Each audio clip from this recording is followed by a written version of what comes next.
إنجنير إسماعيل جامايكا يا عيد أرسنال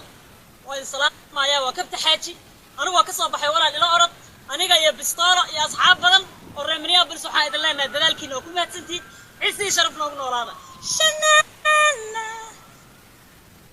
السلام عليكم ورحمة الله وبركاته وايدين سلام ولا ugu qaaliga ah meel walba oo dunida ka joogtaan soo dhawaada channelkayga halkaad igala socotaan waa Fahima channel farxiyo kaba yare oo ka qayb galayso challenge-ga ilo orod walaal ayaa waxa ay sheegtay kaliya inay ogoshahay inay qaabka horay ama qaabka soo jeedka ay u orodo sababtuna waxa ay sheegtay hadii ay qaabka sii jeedka u orodo in xaafadaha gadaala la arkayo fiidiyoga dhameyso adiga qosli doona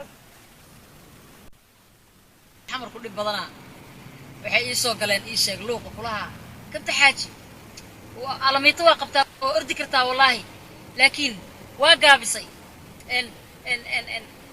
واقابسي منو قد بينه وقد بلهدنه أما كلو وريق لهدنه أنا وادي كوريا يديك عمل واقعنا موقت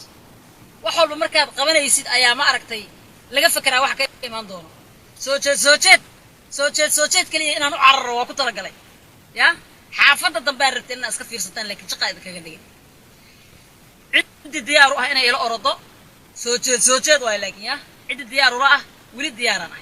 أوكي وايد سلامي شنان كنها ولا إلى أرض ولا عليه النوب باللابي الرئيس سويدن عيد أرسنال يا إنجنير إسماعيل جامايكا أو مهد علينا الله عرف سلبرين وصوص أصحابته الله عيال حمر كل بدنا farxiyo kaba yare mee ku dhaheen xaafadaha gadaala ina aragtaa waxay tiri jiq ayaa la idinkaga dhigay caadi ma challenge-ga ila orod walaal runtii aniga aad baa uga helay in qofka uu ordo ama socod badan uu socdo iyo sidoo kale inuu biyaha cad aad u badsadana qofka jirkiisa ay u wanaagsan tahay marka challenge-yadii hore ee badana Soomaalida fanaaniinta hadii ahaan lahayn wariyaasho kale ay soo gali jireen aad iyo aad ayuu uga duwan yahay marka xaafad walbo intii gabdhood oo degan ama intii wiilal oo degan way fiican tahay challenge-gan oo kale inay sameeyaan challenge-ga ila orod walaal oo aniga run ahaantii aad uga helay oo aan rabo in aad tijaabiyo insha Allah adinkana sidoo kale tijaabiyo oo qof kasta ha arka ilaa inta uu ordi karo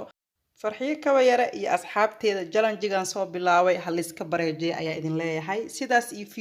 fiidiyoo ka qurux badan inta ku kulmayno waxa idinkaga tagayaa nabadgelyo assalaamu calaykum waraxmatullaahi wabarakaatuh